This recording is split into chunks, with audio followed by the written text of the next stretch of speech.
Let's have a look at how notes are written on staff lines. In this case, I will use the treble clef sign and start writing notes from the first line onward. I'm writing a crotchet on the first line. The stem will go up on the right. A crotchet in the space, the stem goes up on the right. A crotchet on the G line, the stem goes up. So that is the note E because it's on the first line. In the previous video we said that any note placed on the first line is called E. Any note placed in the first space is called F, G, A, B, and the stem goes up. B is the middle line of the staff, the third line, and the note stem may go down as well. So either up or down. The head is written on the third line. C is above the third line.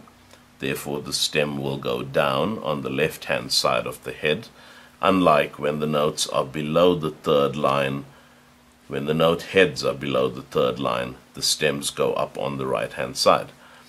So that is B again, C, D, E, and F.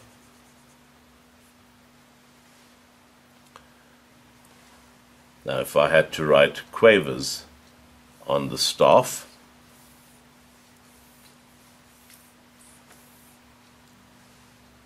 for the sake of grouping correctly, what we would do with quavers are generally written like that. A single quaver will be written like that. But if I want to write them in terms of a particular grouping, I would write the two quavers and join them with a single beam representing a single tail. If I wanted to join two semiquavers,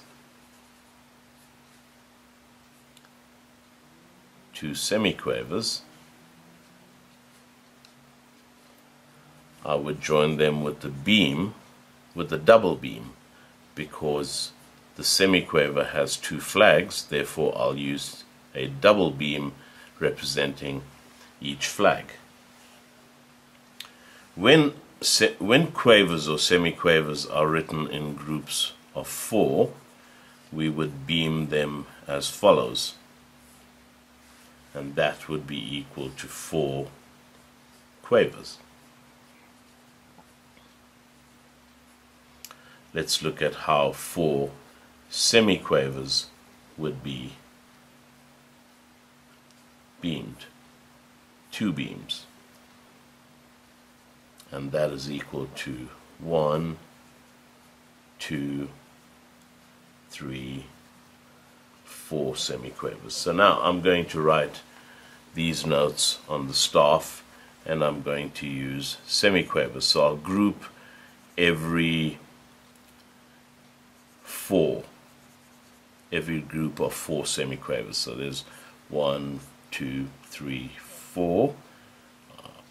I do remember saying that we would write them in quavers, but let's do the semiquavers anyway.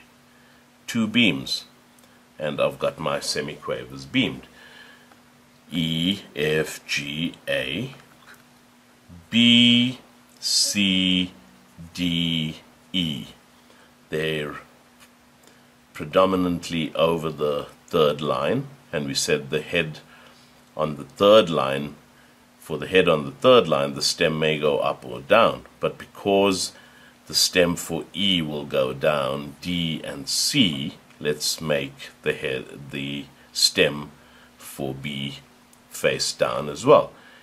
The stem for E goes down, D goes down, the stem for C goes down, the stem for B goes down. We'll join them with a double beam, and that's how one would write notes in semiquavers.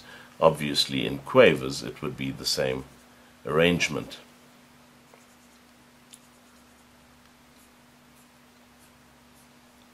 Beam with one beam for quavers. So this is a group of 4 semiquavers.